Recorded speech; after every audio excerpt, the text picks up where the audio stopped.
Well, hello there. How you doing out there, fans? Forgive us, fans. We have sinned. It has been 2 weeks since our last sporting news. But yes, we are here. My name is Mark Blitz. With me is Dave Gottesman, otherwise known as the Goose. Sam the Man Linsky. We are coming to you from South Quad, 9th floor, but we are not live today. And I know you're dying to call in, but you're going to have to wait till next week, hopefully till our technical difficulties are sorted out. There's lots going on in the world of sports this week, this month, but if you want to know it here in Ann Arbor, I tell you what, and Dave, I hate to say it, and I've said it before to you off the air, but I know as far as Sam and I go, you couldn't ask for a better game as your last home game as a senior. Oh, I agree. It's very important for you guys. I think it's somewhat like as excited as I am and as fired up as everyone is. I'm just really like this is kind of like something special. You know, you don't see this very often. Most of the time at the end of the year, this game is meaningless, at least for Michigan. You know, that's just the fact of being Ohio State. But this is for the Rose Bowl. It's for an undefeated regular season. It's got everything you'd want in this last game, and I can't wait till Saturday. I agree, Mark. You know, I think you really put it right on. This is a big sporting event the school's seen since Michigan played North Carolina for the National Basketball Championship.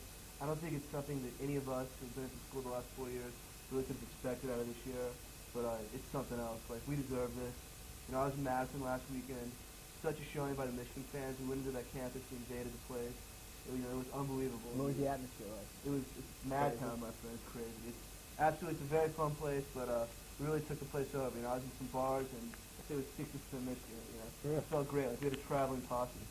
You know, and Great. it was Join the something else. caravan. Join the caravan. Get on the bus. Get on the bus. But you know, this game's huge. It's you know, we set it up for this game, and it means everything. This is our arch rival. You know, they're possibly playing as good a football as anyone in the country, Ohio State, as well as Michigan. And you know, that's what it's all about for all the marbles. And I don't think any of us would want it any other way. I think this is definitely the biggest game Michigan's seen in years. I think they're going to be up for it as well. They should be. There's lots of talk going down in Columbus, coming from David Boston and even former coach Earl Bruce, Oh, Bruce. who was a big choke artist. Whatever. I mean, Earl Bruce was ran out of Columbus very unceremoniously, if I might add. So it's really humorous to me that he comes back. And Speaking of running out, would Cooper be run out if he loses again to? No way. No. Cooper's running a stellar program there these days. They're stable. They bring in great recruits every year. You know, they lose Joey Galloway, they bring in Perry Glenn. They lose Perry Glenn, they bring in David Boston. It's an absolute stable right now, and I see no reason to get him out of there. yeah, Ohio State's been one of the better teams the last 5 years or so. He's done a great job down there. And he's done such a great job that this is Michigan's toughest opponent this year. Absolutely. Forget Penn State. Forget all the hype about any other games. This is it. And as excited as I am and as much as I want them to win, it's something to be wary of. I think that Ohio State's got weapons on offense. They've got a tough defense. I think the only reason why they're not getting the publicity as the other teams is they pulled a choke job in Penn State. They had that game won, and they just let it slip. And, I mean, if you think of it this way, that might have been their only lapse of the season, and that was when in the fourth quarter. Michigan had a lapse too this year against Iowa in the first half. Luckily for them, it didn't make a difference. Something to be wary of. This is going to be a tight game, but I'd sure like to see us blow them out and then go for the roses and hopefully, and dare I say it, national championship. You know, Mark, the offense for Michigan is peaking at the right time of the year. The last 2 weeks they've been terrific. Brian Greasy was tremendous last week in Wisconsin. He was on the money the entire game in very cold conditions. I was very surprised they threw the ball as much as we did. And hopefully it's all just setting up for this. I really believe that if the Michigan defense has one minute weakness, because they really don't have weaknesses, we all know, it's that you can run the ball on them if you have a big, powerful offensive line. We saw that with Wisconsin. They ran all over Wisconsin. But Ohio State's offensive line, there's no Orlando Pace, there's no Corey Stringer. They're certainly not as big and physical as they've been in years past, and I think that definitely bodes well, especially with the linebacking play of Sam Sword and Quinn Copenhagen. Those guys are vacuums. They love to stuff the run. Don't forget Dahani. Michigan's linebacking core, a bunch of monsters. Yeah, They're all over the field. Probably the best and fastest core. You know, you got to look at Sam Sword is an NFL middle linebacker. He's all over the field. You know, Marcus Ray is an NFL safety. Woodson, NFL. You know, we don't have to speak about that. And there could be other guys in our secondary. They're going to the NFL too. And we have a young, developing defensive line. And it's scary out there. Glenn Steele's an animal. I think Steele is Josh he had his Williams. best game. Josh Williams had his Josh best Williams game last week. is not getting the notoriety. He's having a great season. Josh Williams is a freshman. It's going to be scary. We're talking about this year. You know, in future years, all you people that are going to be at this school feel very blessed because you're in time for some good times for Michigan football. I mean, they are on the uprise. You know, I think on both sides of the ball, they're very deep in the backfield with they have Dreisbach, Kapsner. From what I hear, we're recruiting tremendously for next year. Oh, they signed the seventh best fullback in the nation, out of New Jersey.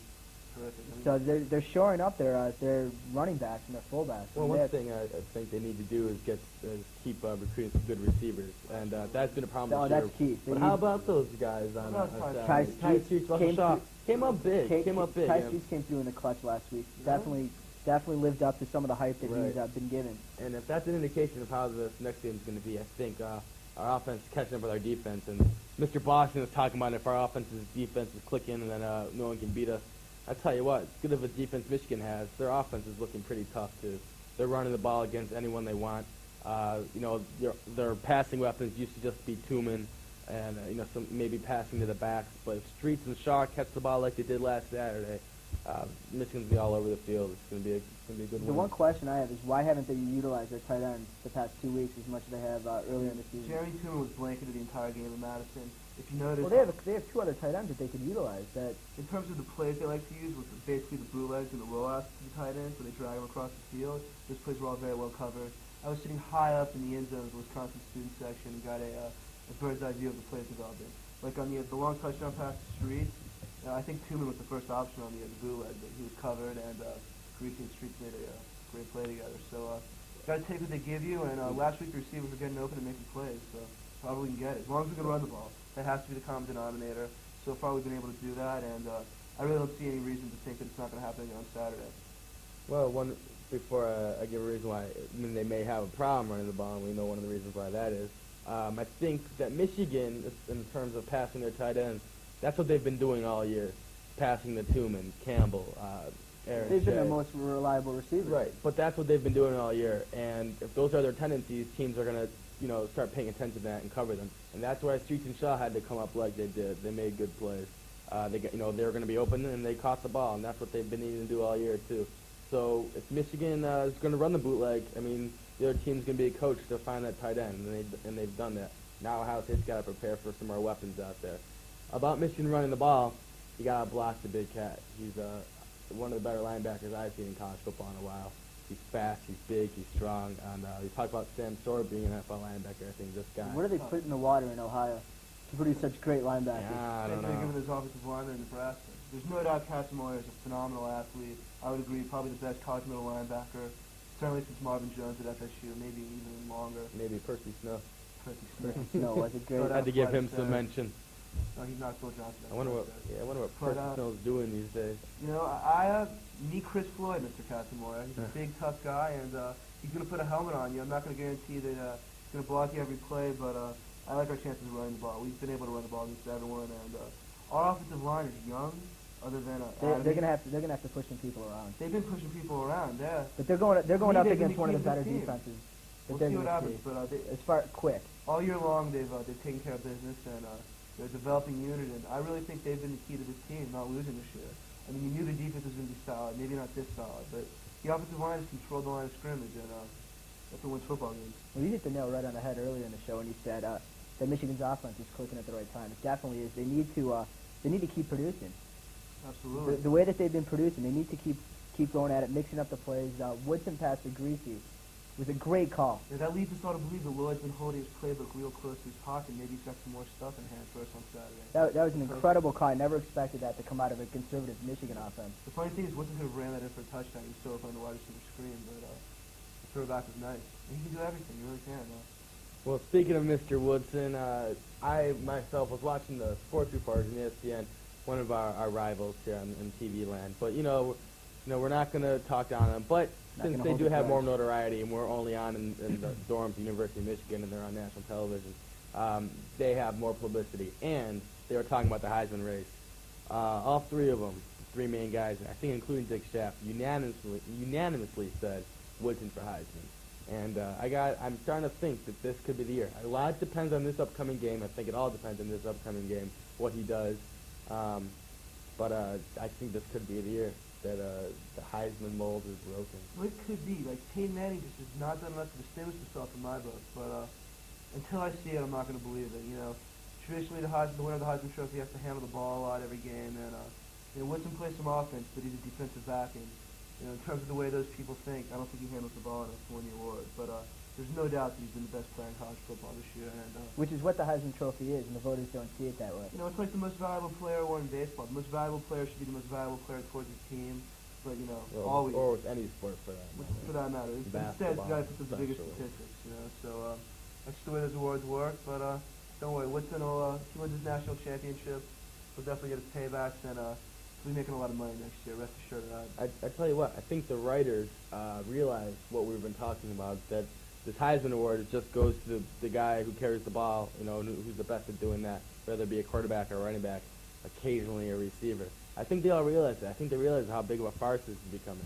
I think that's why Woodson's getting more recognition than other defensive players would have in the past, because people are trying to talk down to the Heisman and saying, well, who cares?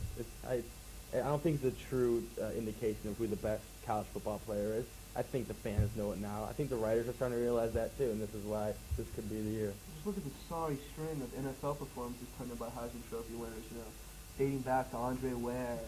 Gino Torres. And but for every sorry performance, you get a guy like Barry Sanders. Give Werfel. You get a guy like Tim Brown. I'm a big Werfel supporter, but I don't see Werfel being an NFL quarterback. No, I think this might be his last year. I don't know. He's a very smart guy. I watched him out. Yeah, I'm a smart guy too. Doesn't mean I belong out there. Mark, I don't think you're as intelligent as him on the football field. Trust me, I've got mad skills. I saw Werfel play the other day, and he looks sorry. He can't throw that out pattern. Does not have the arm strength to throw that out pattern at all. And that's what you need in the NFL. And I mean, he can go to the weight room and all that stuff. I don't know what it's going to take. It won't help. Same can be said of Ty Detmer. He just doesn't have the arm strength. Yeah, but it appears Detmer's been in the league for a while. Werfer's going to turn into another Rick Meyer. Another clipboard holder. Need we bring that up right now? We're all excited about the game coming up. He's been wasted on Rick Meyer in his career. You can't hold that against Werfel. Nobody thought he would be great coming out. But, wow. Rick Meyer, those Bears, Mark, big game for the Bears this week. Yeah, we'll get to that. Oh, we will. Oh boy, Bears and Bucks. We will. We can talk Bears back in the Peyton Manning sweepstakes. We'll get back to that momentarily. And we talked about Woodson Heisman. You know what all our votes are. It's a sentimental favorite here. We'll finish up the show with Michigan OSU, but let's run through some quick items in the world of sports. Also, U of M basketball opened up their season a couple nights ago. Good job, unfortunately. Guys. Terrible loss to a MAC school. Is that the Western Michigan Broncos? That is the Broncos, yes. The home of Dan Marley? No, Dan Marley went to Central Michigan. He's in Chippewa. Yeah. That's right. But I don't know. I was sitting in a bar in Madison. I really didn't even know we were playing, to be honest with you. I saw the scoring up on the ticker. It was terrible. Don't be surprised. Don't be surprised when Michigan goes 0-2 against the MAC this year. They have a home game, December 10th. Oh, no, they're in the MCC. Eastern Michigan Eagles. Watch out for Earl coming down the road. Earl Boykins got a lot of props in Sports Illustrated. Best little player in America. He's playing the steel, little guy. Why isn't Earl Boykins the point guard in Michigan? I don't know. Who's to say? Because Ben Braun recruited him well. Yeah, absolutely. Ben Braun took a chance on him, and it obviously paid off. I really haven't seen the team stats from the game. I haven't even seen him play once. I know Common was out with the wrist injury. How much longer is he out? Another couple weeks? Another 2 to 4 weeks, I believe. But all you can hope for in this team is that they gel later on. And unlike Michigan teams of recent years, they put it together when it counts, come around conference season and tournament time. And there is a Big Ten tournament this year. So as long as we're not on probation by that point, that could be our last resort. I tell you what, I said it before, and I'll say it again, and I'm starting to be proven right here. Tom Goss, you made a big mistake. I agree. You made a big mistake, and I said it when you did it, and I know you have a lot of supporters out there, but if you're going to fire Fisher, and this goes for Bollinger too, it should have been done a while ago. And if not, you should have stuck with him through the season, because it's going to hurt you in this season and then seasons to come. And yeah, congratulations on trying to clean up the program. I think there are other ways of going about it. Like I said, he should have been fired a while ago. You should have maybe, if this goes to Bollinger too, if you wanted to give Michigan a good name, you should have blamed it on who was our former AD. Joe Roberson. On Roberson. Just say that's why he retired. And, Marco, but I don't think people would have believed that it was Joe Roberson. Perception is reality, as much as we might hate to admit it. And this program, the perception is around the country that we have a dirty basketball program. Well, I tell you what. We needed an organizational change from the top athletic director, And I mean, there are bad things that go on with this basketball program. I think we can all say that. We see what goes on. Well, right I there. think that's not true. But, I don't think nobody we are is gonna unique speak to up. any other team in the Absolutely not, and no one is going to speak up about the problem. Like, that's the NCAA's problem. They have no substantiated evidence right now. And by getting Fisher out of the picture, it looks like they have nowhere to go. It looks like if there was a bit of a lack of institutional control, which is what it appears, we got rid of the culprit, perception-wise, and we're going to move on. I'm not saying that Fisher deserves what he got, but I'm saying that it was the right move, and maybe the timing wasn't the best thing in the world. The timing was terrible. It was terrible. It really was, but I'm convinced I'm so happy he did it. Goss will turn the athletic programs around at Michigan. Absolutely. He's doing. It appears that he's going to be doing a tremendous job. We can do like Tom Goss soundbite from the Steve Fisher press conference. Team first. Team first. Team first coming out. Yeah, Nothing wrong with that. Good for Tommy G. Nothing wrong with that. I tell you what though, and as long as the season goes, as the season goes on, anyone who applauded Tom Goss's move in firing Fisher at this time has no right to criticize the basketball team right now, because that's the reason why they're going to be as bad as they are. I mean, who's to say that if Fisher was here they'd be any better? But I'm going to blame it on that, and that's as far as I think.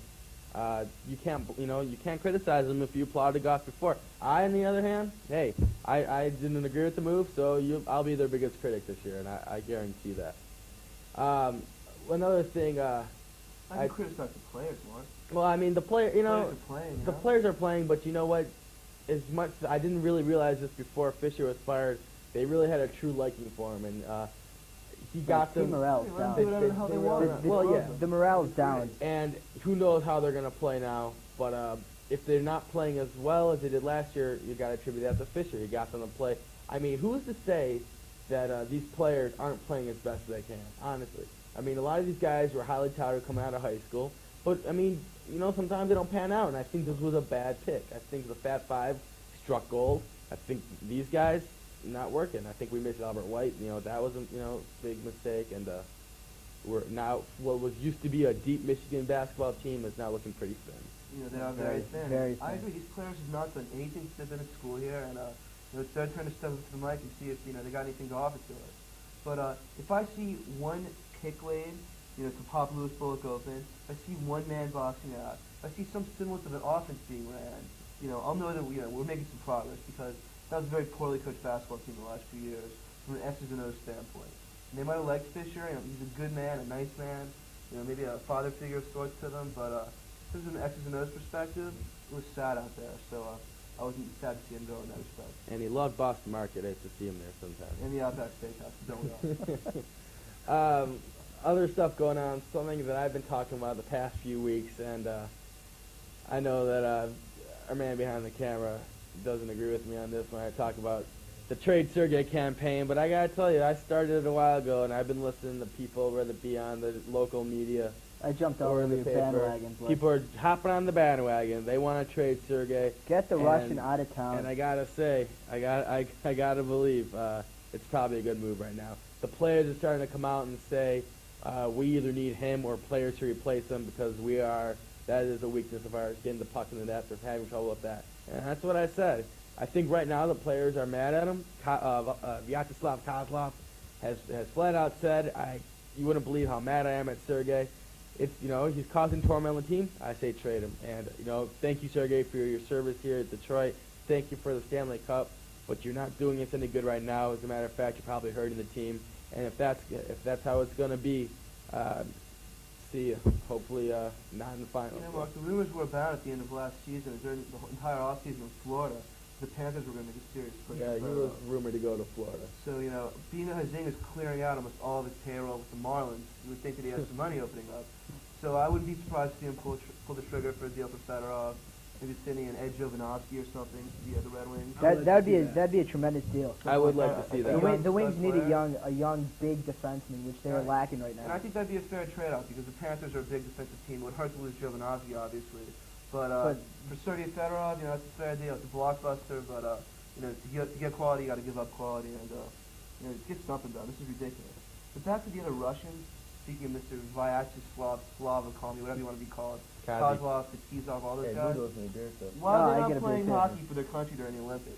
This is going to be the greatest tournament in the history of hockey, and I Pretty think there was pathetic an that a lot of article. those guys aren't playing. I think there was an article in today's paper that Fedorov Well, let's find out. is considering playing for the Olympics. I would hope they would. Obviously, there were some problems in the past. But of with course, the Russian the problem regime, with Fedorov didn't go back with the Stanley Cup in over the summer with his other comrades, but and the they were all. aren't playing either. Well, it's a sad state of it. McGillney's not playing, but Burry is supposedly. I don't think the USA is going to win. I'm gonna make kind of a bold statement here, and I know I might get some heat for this.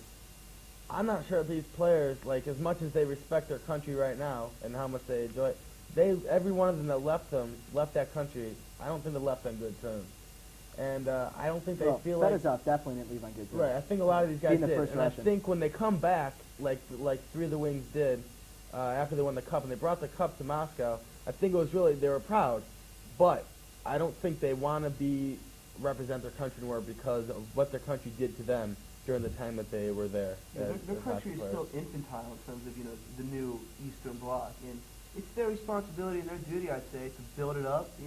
They're the forefathers now, and they can make a statement that there is integrity in Russian hockey. Can't believe I'm speaking about this right now, but still, We stuff cover like that. all realms. Whatever, of play for sporting your juice. country. That's all I can say. Why not play for your country if you get invited? Oh, why not? Indeed. I mean, I agree to some extent, but I think they're not. I mean, whatever the reasons are, I mean, I don't know them, so I can't really comment on them. But I'm not. I don't think they're being malicious about it. I think they have whatever reasons they are. I think they're probably legitimate. Brian Cox will play for his country anymore. Brian Cox. Oh, Let's not get into that because Brian we do Cox. not condone. Slavery. We do not condone slavery like Brian Cox imagines before his football games. Oh boy, Brian. Speaking of Brian Cox, Godspeed.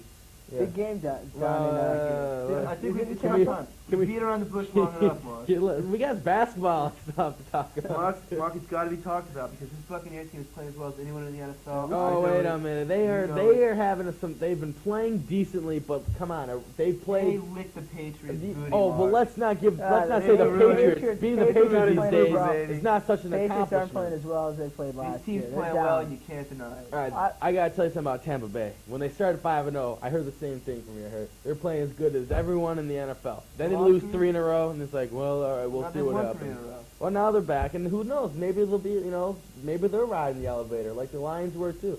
Who's to say? Who's to say? Indeed, I still think they're an inexperienced team. I think, they may have their way with the Bears. I mean, who wouldn't? Christ's sake. If we're gonna get to the picks, which I guess we're going to basketball for another time. Yeah, we have 70 more games in basketball season. Seriously, Plenty of time. we'll Doesn't get count until May. we'll get in the heart of basketball later on in the season, but talk about some Grant Hill and whatnot. But Scott Pollard might be the next Bill Embiid for all you Pistons fans. And that can turn out Bill to be a and great Beard never player. had chops like those. No. All right, one of the first games before we get to the big showdown in the Windy City. How about them Lions? Being the arch rival Minnesota Vikings, and now the mighty Indianapolis Colts coming to town. Boy, that's one of the biggest upsets I've ever heard I of. don't know what the line is, but I say bet the Colts with the house. This game What is do we set got up the line? perfectly. Is it Lions -8? Oh, bet the Is Colts. that right? Ladies and gentlemen, everyone thinks Yeah. the Lions should Wow. win this game.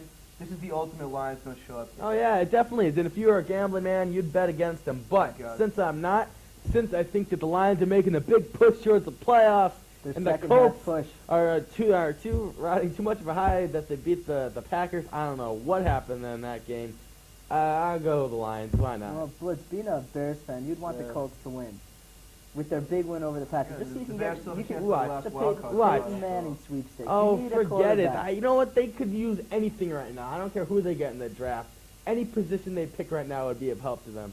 They are. I don't even want to say it. Okay, they suck. Can I say that on TV? Can I say that on student television? They Any suck. team can win with Eric Kramer. He proved that in Detroit. Kramer's quality. He was the They best. just have He nothing was the else best around. quarterback The we've problem had. was with Their Dave starting Wannstedt. receivers are Ricky Prohl and what's the new guy's name? Conway? Fabian Chris Penn? Fabian Bones. Who the hell is he? They've got Fabian Bones in there? He's Who the heck starting- is this guy? I don't know. I tell you what, Second and I rate. said it before and I'll say it again. As the Bears go down, so does the NFL. It's just not the same this year. Sure. But anyway, Stick 'em next to Gary game. I think the NFL keeps going. if The they Bears go to down. Gary, I'm out of here. I'm all over the Lions. After viewing the Lions play last week, up close and personal, they looked quite impressive.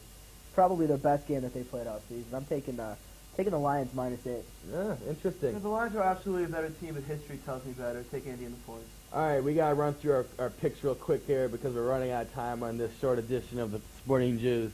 I know all of you out there are sad to hear about that, but anyway. Dallas, Green Bay, at the frozen tundra. What do we got? -6.5, Green Bay. I see the world champs coming back, and this it's against the Cowboys, and as much as we all hate the Cowboys, I think Green Bay hates them worse.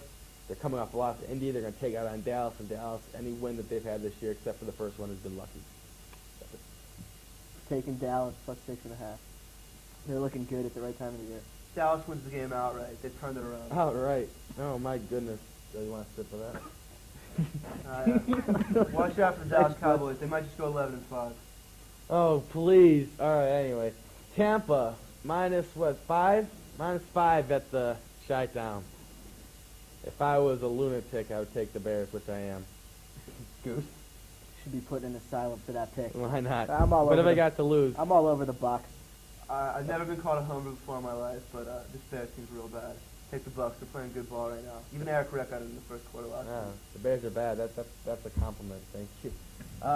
The Monday night game, one of the biggest laughers we'll see. Oakland, Denver. Used to be a good rivalry. My goodness. You know what? I gotta say this. Okay. So the Bears have had a bad season. Disappointing. Whatever. So the Colts have had disappointing seasons. I don't care about, they were a bad team to start with. The Oakland Raiders, some picked to go to the Super Bowl this year. The biggest disappointment in football this year. They've got more talent than anyone else in this league, I think. You got to say, they've done terrible. They've gone through 3 coaches with the same pretty much array of talent. Now, they have the best running back they've ever had right now, since Marcus Allen, certainly. You got to say, these players in this team have got no heart. I mean, I don't know what the deal is. Jeff George is throwing like 22 touchdowns and 6 interceptions. Yet they're, 4-7? I think they've only won 3 games. They lost to the Saints at home the other day. And, they did lose to the Saints. Oh, actually, no. They just beat the mighty Chargers, so they're back to 4 wins. Good for them. I don't know what the story is. No defense, I guess. But big disappointment. Okay, we only got 2 minutes left. We'll run quickly through our college football picks, if that's okay with the rest of you. We got to pick the Denver game. Oh, I'm sorry. I like Broncos Denver. are well on their way to the Super Bowl, I think. They're going to be the AFC representative. I'm taking them. What's the line? Something. 8.5. Denver -8.5. All right, Jacksonville's going to the Super Bowl in the AFC, but regardless of that, Denver's going to cover this game. All right, real quick, let's run through these games. The Seminoles. Rivalry week. Rivalry week in college football, and one of the teams we would like to see lose. We would like to see Sam's Gators pull off a nice upset. When we are, Mark. But hope the Swamp's I'm going to tell you something. The Swamp's going to be crazy loud. It's going to be nuts. It's going to be we hot. love it. Everything's going to be playing in the Gators' favor because of the intangibles. But they have a 5th-year walk-on. Noah Brindise is the best quarterback this year. I just don't see it, folks. FSU's too strong. Take the Noles with the points. Got it. I've been picking against Florida all year. It's time for me to reverse that. I'm going to pick Florida in an upset. Good. I've been pretty bad on my picks, but I'm not going to let that change my mind. I'm going to go with Florida just because I want it so bad. Washington State at Washington. The Huskies -7. 2 great quarterbacks. Future NFL prospects. I like Leaf with the upset. I'm a big fan of the Cougars. Big fan of Leaf. I'll take the Cougars +7. I'll take the Cougars +7. Washington wins a very close game. Alabama, that's what Auburn. I see too. Wow, that's supposed to be one of the games of the year every year, but not this year. I like Auburn in a blowout. Alabama looks horrendous. Alabama, I'll take Auburn. Forrest Gump might be calling the shots for that team. They're real bad. I think they went 0-5 this year in Tuscaloosa for the first time ever. It's Bear Bryant's turning over is great. Take Auburn.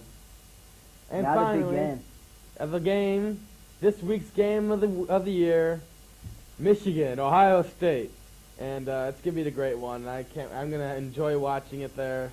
Goose. Oh, if anyone has a ticket out there, yeah. I need a ticket. Get a hold of him somehow. Anyway, please. We got a short time left. We all know who we're all taking here. So, go blue. Go blue. Go blue. Indeed. Big game.